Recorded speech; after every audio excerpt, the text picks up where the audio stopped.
আমি এখানে এসে আমার দুটো স্মৃতি দগদগে খুব মনে পড়ছে। প্রথমত আল্লামা মামুনুল হক, ওনার সাথে আজকে ফিজিক্যালি আমার প্রথম দেখা।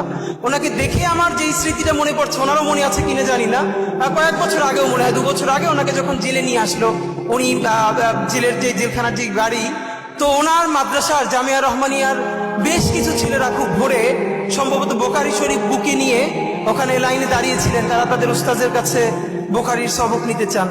তো উনি সেই জেলের গাড়ির মধ্য থেকে বলছেন, এই পড়া ছাড়বা না, এইভাবে পড়বা। আমি ভাবি আসলে এই যে মাদ্রাসা শিক্ষা, মাদ্রাসার শিক্ষক ছাত্র জুলুম, এই নিয়ে তো প্রচুর কথা বলি, কিন্তু সত্য কথা এই পরিবেশটা আসলে বোঝা যায়, মানে রুহানিয়াত এমন জিনিস, মানুষ নিজের চেয়ে নিজের উস্তাদকে ভালোবাসতে পারে, এটা মনে হয় সম্ভবত খুব কাছ থেকে না বুঝলে আসলে না চিনলে মানুষ বুঝবে না। তো শিক্ষক উনি যখন বলছেন যে এরকম পড়তে শুরু করবা, পড়া ছাড়বা না, তখন সেই ছেলেগুলো বুকে বোখারি শরীফ জড়াই ধরে কাঁদতেছে রাস্তার মধ্যে, হ্যাঁ হুজুর এটা শুনবো। তো এই সময়টা আমার খুব মনে পড়ছে। আর আজকে এখানে এসে আপনাদের কাছে শুধু একটা কথা বলতে চাই, বিনীত অনুরোধ। আপনারা দেখেছেন যে আমরা 3টে গণহত্যার কথা সবসময় একসাথে বলি। আমরা বলি জুলাই, পিলখানা ও শাপলা গণহত্যা।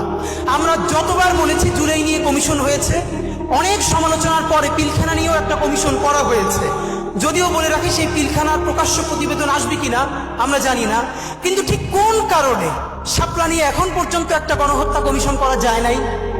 তাহলে এই শাপলার রক্ত কি রক্ত বলে মনে হয় না? শাপলার মানুষের মাথায় টুপি, মুখে দাড়ি, তারা অনেকে গরিব, তারা প্রান্তিক, পশ না, আরবান মিডল ক্লাস না, তাদের তকতকে কোনো প্রতিষ্ঠান নাই, মানে এই জন্য কি সে নাগরিক হয়ে উঠতে পারে নাই? তার রক্তের কি 1 ফোঁটা দাম নাই?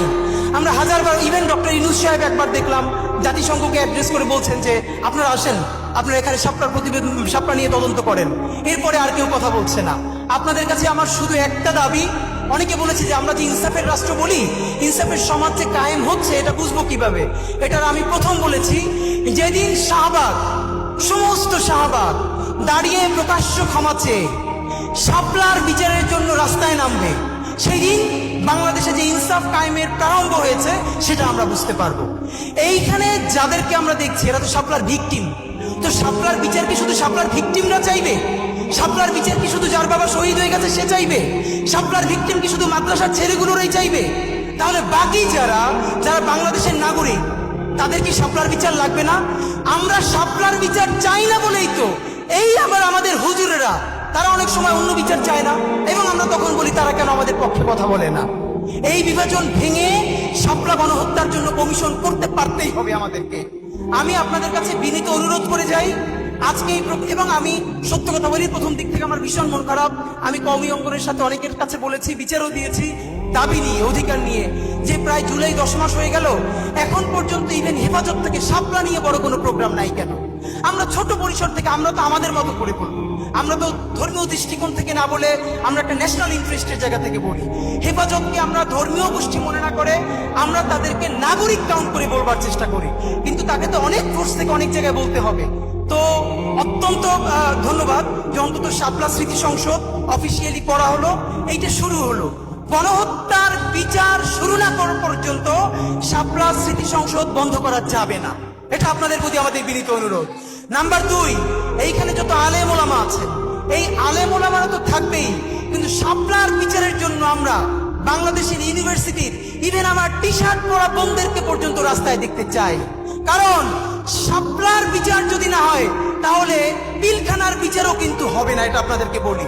আর শাপলা গণহত্যা হচ্ছে সেই গণহত্যা, যেই গণহত্যার লাশগুলো গুম করার মধ্য দিয়ে খুনি হাসিনা নিশ্চিতভাবে সাহস পেয়েছে মানুষ মেরে লাশ গুম করে দিলে তারপরে রক্ত যদি সব পানি দিয়ে ধুয়ে দেয়, তবু তাকে করবার মতো এই বাংলার জমিনে কেউ নাই। এই সাহসে শাপলা থেকে জুগিয়েছিল আল্লাহর অসীম কৃপা।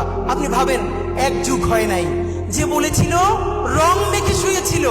আমি নিজে শাপলা চত্বরে, আপনাদের বিকেলের দিন, হঠাৎ করে ভ্যানের উপরে 4টা লাশ, একদিকে প্রচন্ড গুলি, একদিকে জানাজা, কোথায় যাব কোনো ঠিক নাই। এই গল্প অনেক জায়গায় বলেছি। তো আমরা আপনাদের কাছে বিনীত অনুরোধ, বিশেষ করে আল্লামা মামুনুল হক, আপনার কাছে আমরা বলতে চাই, আমাদের ছোট জায়গা থেকে আমরা আপনাদের সাথে থাকতে চাই।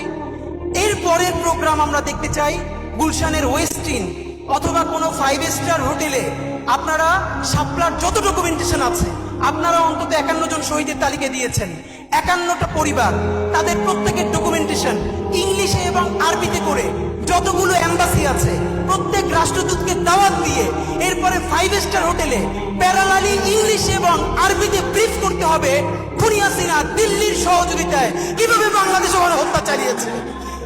যতক্ষণ না পর্যন্ত বাংলার জমিনে শাপলা গণহত্যার বিচার হবে ততদিন জুলাই চলবে। বাংলাদেশ জিন্দাবাদ, ইনকিলাব জিন্দাবাদ।